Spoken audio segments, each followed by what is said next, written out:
Wine tied her damp hair into a loose bun, the faint fragrance of shampoo clinging to her as she padded barefoot across the polished floorboards. Her husband Jungkook had left early in the morning, as he always did, with nothing more than a clip "I will be late." The same words, the same cold tone, the same absence of warmth that had become her normal over the last 5 years of marriage. Normal, but never less lonely. Her eyes wandered toward the wardrobe in their bedroom, a place she rarely touched except to arrange his neatly pressed shirts and folded trousers. She knew exactly how he liked his clothes perfectly ironed, no wrinkles organized by color. He was meticulous, distant, and as sharp in manner as he was in appearance. "Dada's so serious all the time," she murmured under her breath as she pulled open the wardrobe door. On the bed, her son Arav was sprawled across the blanket with his toys, making two little cars zoom across the sheets while humming his own background music. He was her sunshine, her laughter, her reason to keep the cows alive with stories and colors, even if her husband Jungkook's silence looped like a shadow. "Mama, car go zoom," Arav giggled, showing her his car. Vine smiled, her heart softened as it always did when she looked at him. "Cargo soon? Faster than light, hmm?" He nodded with all the seriousness a 4-year-old could muster, then returned to his play. Her gaze returned to the row of shirts, each one crisp, masculine, and carrying the faint scent of the cologne he always wore. The scent, cedarwood, faint spice, a cool note was sometimes the only reminder that she had a husband at all. A mischievous thought bubbled up inside her. It had started as a whisper, something she wouldn't have dared before, but lately the emptiness had started weighing too much. She wanted to laugh, she wanted to feel. She reached out and slid one of his shirts from the hanger, a pale blue one he often wore to office. It was bowed across the shoulders, longer than her frame, and smelled so distinctly of him that her heart gave an odd twist. "Shall I become Dada for today?" she asked in a mock serious tone, turning toward her son. Arav paused mid-zoom, his eyes lighting up instantly. "Yes, yes, Mama'd be Dada." Vine chuckled and slipped her arms into the shirt. The sleeves dangled far past her wrist, the hem falling halfway to her thighs. She buttoned it clumsily, leaving the top loose. Then she straightened, puffed out her chest, and deepened her voice as much as she could. Arav, why are your toys not in the box?" she said, imitating her husband's clipped, commanding tone. Arav gasped dramatically, then burst into laughter. "It's like Dada," encouraged. Vine folded her arms across her chest, tilted her chin high, and narrowed her eyes, perfectly mimicking the stern expression Jungkook often wore. "Rules are rules. Toys should be in the box, no excuses." Arav rolled on the bed, giggling uncontrollably. "Mama, you look just like him." She put a mock frown. "I'm not Mama, I'm Dada, and Dada never smiles." Her son squealed with laughter, clapping his tiny hands. "Yes, yes, Dada never smiles." The sound of Arav's laughter filled the room, and for a moment Vi let herself laugh too.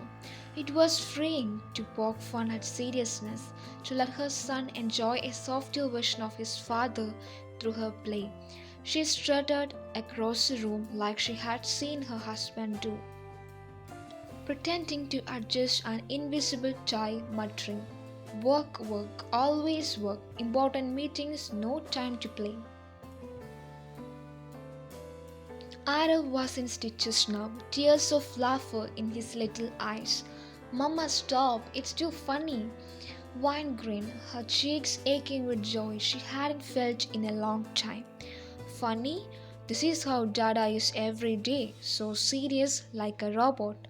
Robot Dada, Arab squeaked, picking up a toy robot and holding it up. Beep, beep, no smile. They both dissolved into giggles again, and in that laughter, she didn't hear the soft sound of footsteps at the door. The shirt sleeves kept slipping over her hands, but Vine used it to her advantage. She grabbed a rolled up magazine from the table, tucked it under her arm like a briefcase, and strutted around the room with her best imitation of Jungkook's measured steps. Arab, I don't have time for silly games, she declared in a low, more gruff voice. Important emails are waiting, clients, deadlines, quarterly reports. Her son laughed so hard that he fell back against the pillows. Mama, you sound like him. Say the phone thing. Say it. Wine smirked. She knew exactly what Arab meant. She held her imaginary phone to her ear, lifted her chin, and in the exact clip tone her husband used, said, Yes, yes, schedule it for 10 a.m. No delays. I don't care. Just get it done. Araf's laughter exploded again, and this time Vine couldn't hold back her own bubbling giggles. She sank onto the bed beside him, both of them shaking with laughter. Her son's tiny hand clutching her arm. Robot Dada, Robot Dada. Araf chanted, bouncing on the mattress. Wine covered her mouth, her eyes sparkling. She couldn't be mocking her husband like this, especially not in front of their child. But at the same time, she couldn't stop. For once, the house felt alive with joy, with the kind of silliness she craved but never found in the man she had married. Robot Nada never says, I love you, she teased, her voice still deep and robotic. Araf froze for a second, then tilted his head. But Dada loves me, right? The question pierced her heart like a sharp pen. Wine blinked startled. She hadn't expected that. She softened her expression immediately, slipping out of the art, pulling her son into her arms. Of course he does, sweetheart. Dada loves you more than anything in the whole world. He just didn't say it like Mama does. Arav snuggled against her, reassured but still thoughtful. Then maybe he is a robot who loves inside but doesn't say outside. Vine gave a watery laugh, kissing the top of his soft hair. Yes, baby, exactly. A robot who loves inside. The ache in her chest deepened because she wasn't sure if the description applied only to his love for Arav or if it was true for her too. She got up, straightening the oversized shirt and forcing a playful tone back into her voice. All right, young man, Dada says bedtime in 10 minutes. Teeth brushed, toys packed, and no excuses. Arav scrunched his nose. But Mama, Dada, you're smiling. God, she grins sheepishly, then exaggeratedly wiped her smile off her face, replacing it with her husband's usual stony mask. No smiling, Dada never smiles. Arav squealed with laughter again, rolling on the bed. And that's when a faint shift in the air made her pulse. A prickling sensation ran down her spine, that uncanny instinct of being watched. Still chuckling, she turned slowly toward the doorway and froze. Jungkook stood there, leaning against the door frame, one hand shoved into his pocket, the other loosening the knot of his tie. His expression unreadable, his dark eyes sharp, steady, impossible to disappear, were locked on her. For a split second, the entire world seemed to fall silent. Wine's laughter died on her lips. Her cheeks flamed hot, mortification crawling over her skin. The oversized shirt suddenly felt heavy, suffocating. She had been mocking him, acting like him, in front of their son, and he had seen everything. Her heart thudded wildly. She didn't know whether to laugh it off or stammer an apology. Ada was oblivious to the tension, swickled with joy. Dada, Mama was you. She wore your shirt and talked like you. The little boy bounced up and down excitedly, running to his father. See, see, Dada, she was Robot Dada. Wine squeezed her eyes shut for a brief moment. Dear God, please let the air swallow me right now. Jungkook's gaze flicked from his son's eager face to her, still standing by the bed in his shirt. His jaw tightened almost imperceptibly. He didn't say a word. The silence stretched, thick and suffocating.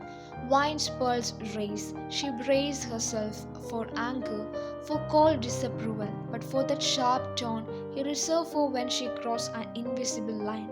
But instead, he simply turned to Arav, bent down, and picked him up into his arms. Bedtime, he said softly, his voice calm and controlled. Arav clung to him happily, oblivious to the storm brewing between his parents. But Dada, Mama was so funny. She. That's enough. He cut in gently but firmly. Bedtime now. And with that, he carried his son toward the bathroom, leaving Wine frozen in place, her face burning, her mind a whirlwind of humiliation and confusion. He stood there in his shirt, her breath shallow, her chest tight. Her heart still echoed with the sound of her son's laughter, but now all she could feel was the weight of her husband's eyes, the silence in his expression. He had seen every word, every gesture, every mockery, and she had no idea what he thought of it. The sound of water running in the bathroom drifted faintly down the hallway. Her husband was helping Arav brush his teeth. The same nightly routine, the same quiet discipline, but tonight everything felt different. Wine stood in the middle of the room, his oversized shirt draped over her like evidence of a crime. Her fingers fumbled at the buttons, tugging them open with trembling haste. By the time she slipped it off and tossed it back on the bed, her cheeks were burning crimson. She quickly pulled on her own nightwear, smoothing her hair as if that would erase what just happened. Her mind raced. Why did I do that? How could I be so careless? It wasn't just sleep play anymore, it had been mockery. She had exaggerated his mannerisms, his seriousness, his coldness, everything he had probably wanted to keep hidden, even from himself. And now he knew. Her stomach churned. What would he say? Would he confront her? Would he snap at her for making fun of him in front of their son? Or worse, would he simply ignore her, adding another icy wall between them?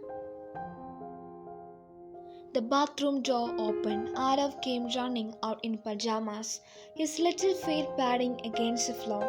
Mama, Dada says I have to sleep now. Will you tuck me in? Of course, sweetheart. Wine managed, forcing a smile. Jungkook followed a moment later, his sleeves rolled up, his ties now hanging loose around his neck. He didn't look at her, not directly. Instead, he adjusted the cuff of his shirt, as though the tiny thread sticking out was infinitely more important than her presence. Her heart sank at his silence. Together, they tucked Arav to bed. The boy snuggled under his blanket, eyes half shut already. Wine brushed his hair back tenderly, while Jungkook stood a little apart, watching quietly. Good night, baby, she whispered. Good night, Mama, Arav murmured, then blinked sleepily at his father. Good night, Robot Dada. Wine's breath caught. Her eyes darted to her husband instantly. For the briefest second, she thought she saw something flicker in his expression. Surprise, maybe hurt, maybe nothing at all.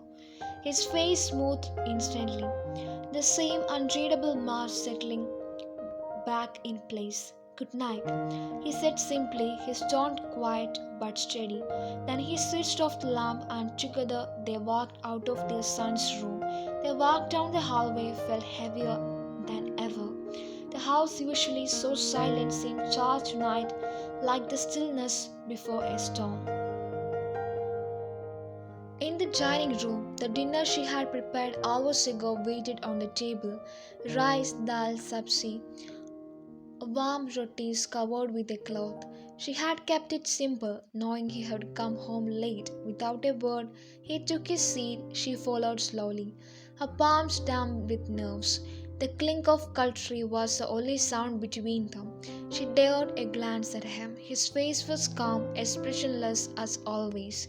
But now every movement of his hand felt exaggerated to her, the way he spooned rice onto his plate, the way he avoided her gaze, the way his jaw flexed when he chewed.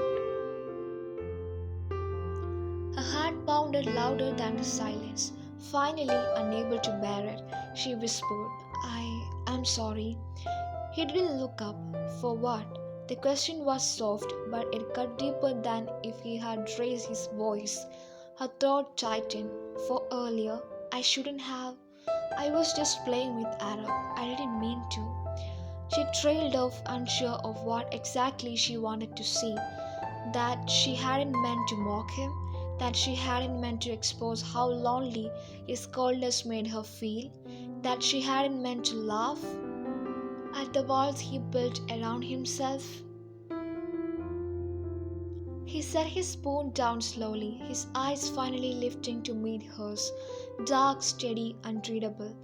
"You don't have to explain yourself," he said evenly. That should have been a relief, but it wasn't. His tone wasn't forgiving, it was dismissive, like her apology didn't even matter. Wine looked down at her plate, her appetite gone. She picked up at her food silently, her chest heavy.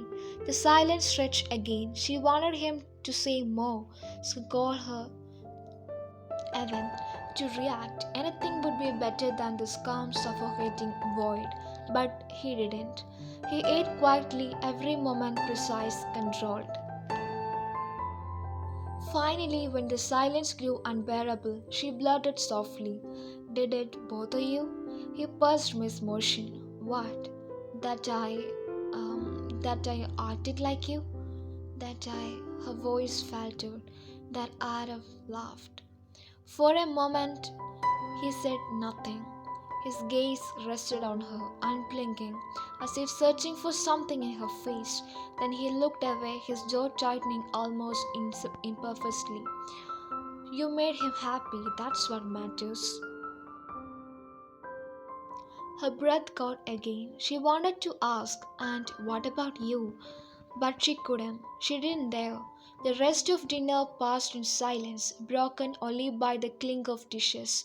Later, when she cleared the table, the washed plates, she felt his presence beside her.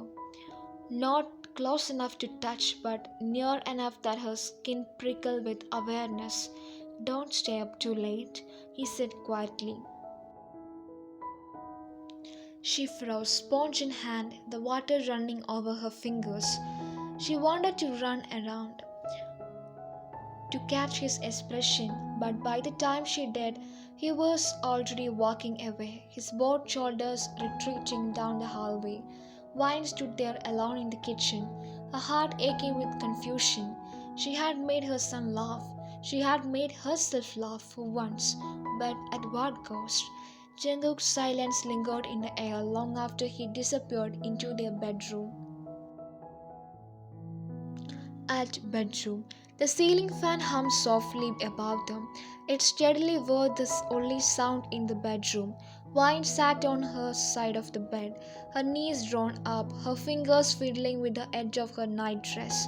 The room smelled faintly of his cologne, a scent that lingered from his shirt tossed neatly over a chair. The same shirt he had dared to wear earlier that evening. Her heart still hadn't slowed. He was at the desk scrolling through something on his laptop. His posture was as rigid as ever. Back straight, shoulders squared, face illuminated by the pale blue glow of the screen.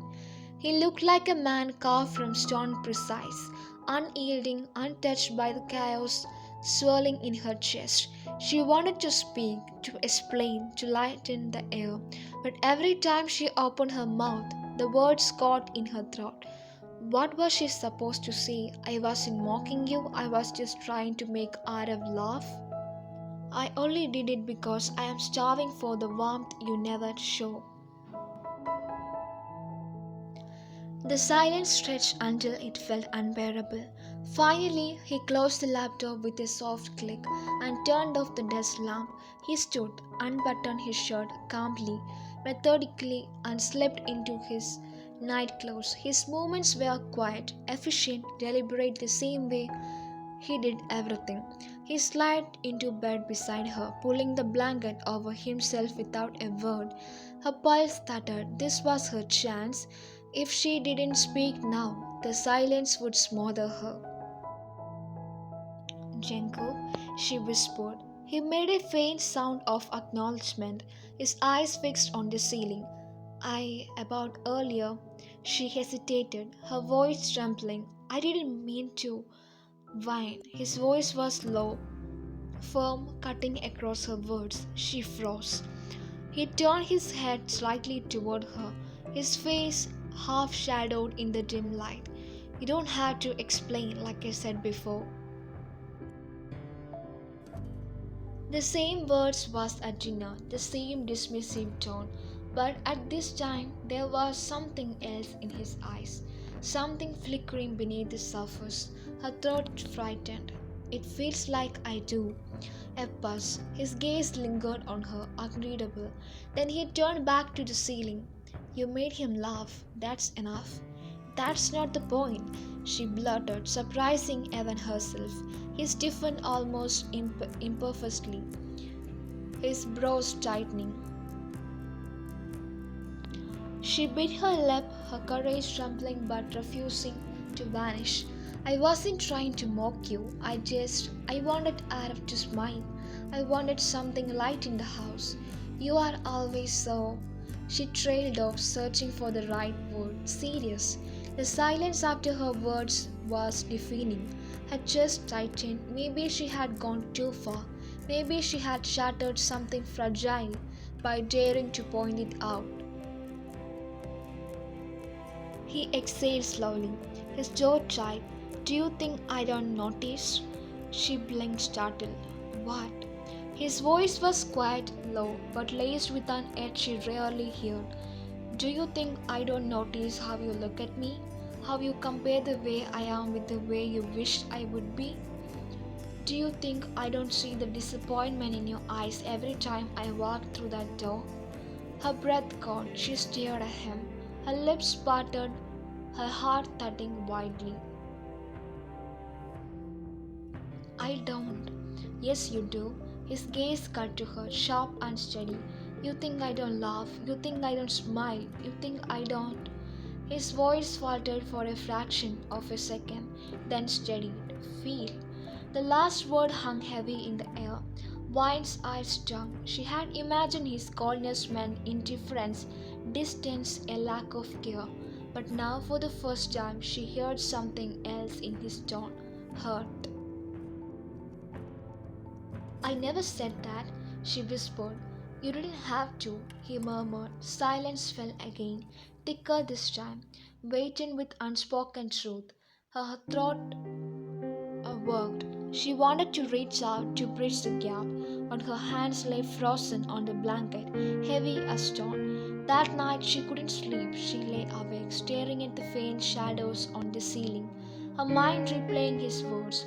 You think I don't feel?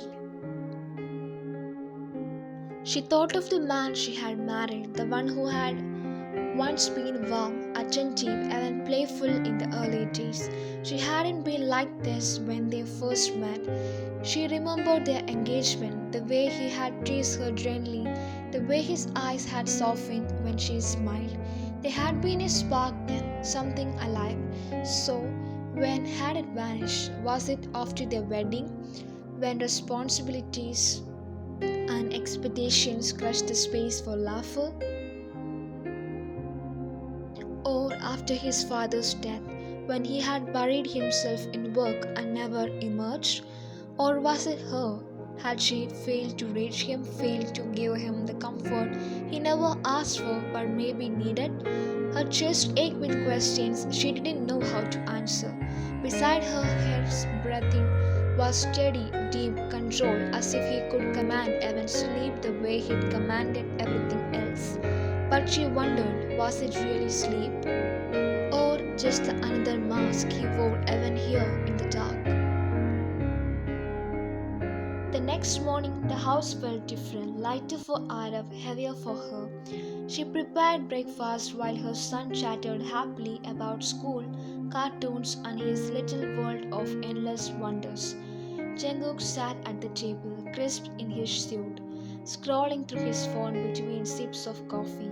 It was the same routine as every morning, but after late last night, every silence between them felt sharper. At one point, Arab laughed at something on his plate, a funny shaped piece of a paratha, and exclaimed, "Look, Mama, it's like a star." Wine smiled and leaned in, indulging his joy. Jungkook's eyes flicked up, just for a second, watching them, and in that fleeting glance, she saw it, a softness, a longing, a crack in the armor.